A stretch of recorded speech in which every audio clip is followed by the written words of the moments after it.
பேசிட்டு இருக்கீங்க? நாளைக்கே போய் கொள்ளிக்கட்டி எடுத்து வச்சு இதெல்லாம் கறிக்கிறேன். என்ன?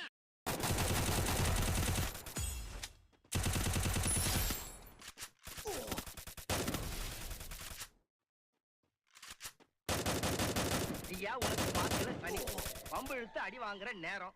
நீ சும்மா இருந்தாலும் உன் வாய் சும்மா இருக்காது. உன் வாய் சும்மா இருந்தாலும் நீ சும்மா இருக்க மாட்ட. நீயும் வாய் சும்மா இருந்தாலும் இந்த ஊர் உன்னை சும்மா விடாது. உடம்ப பத்திரமா பாத்துக்க. குறுக்க வளையாலே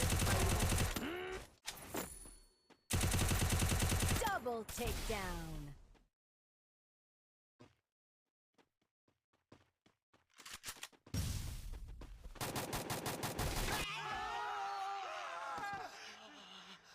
பிசாசு பிசாசு மாதிரி பின்னால வந்து சுரண்டி பயமுறுத்தேன்.